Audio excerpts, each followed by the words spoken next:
Sorry guys, my video got cut off.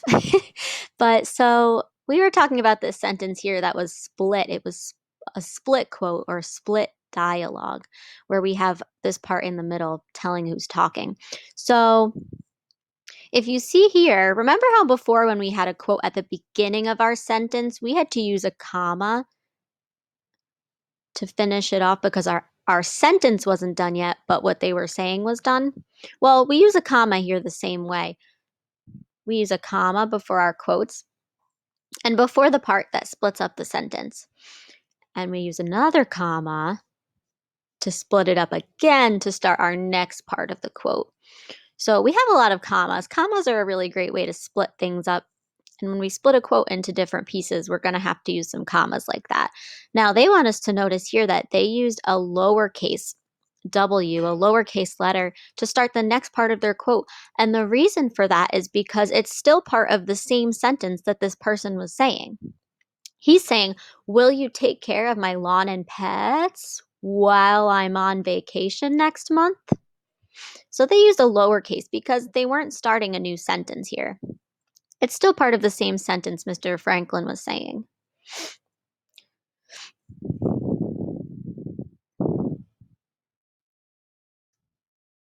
Okay. So here's where they were also talking about commas. So this is just another example.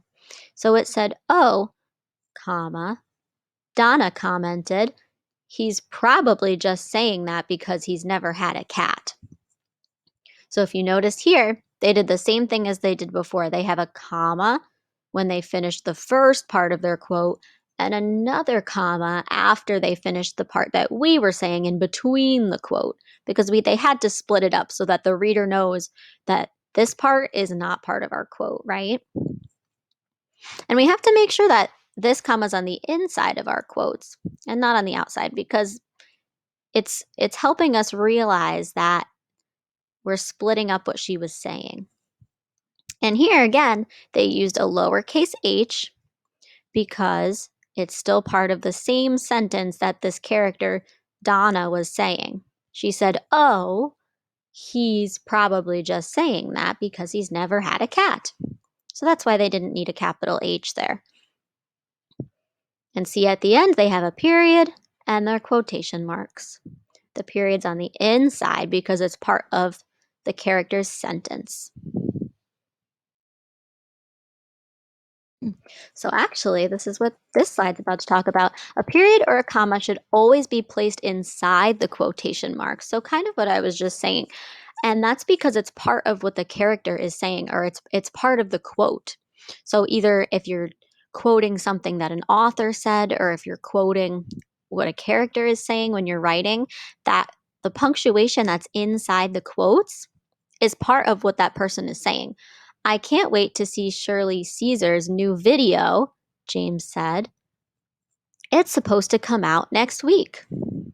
Now, here, I noticed right here, they used a capital I for it's supposed to come out next week. And that's because this time they were starting a new sentence.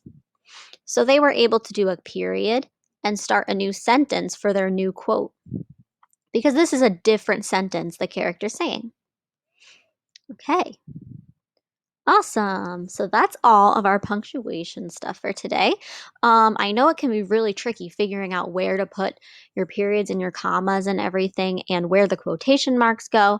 But I gave you guys a few sentences to look at that have no punctuation and no quotation marks in them. And I want to see if you guys can figure out where those things need to go. So go ahead and do your best. You can send me a letter on Google Docs if you're having a little trouble, or send me an email. And yeah, have a great day. See you guys later.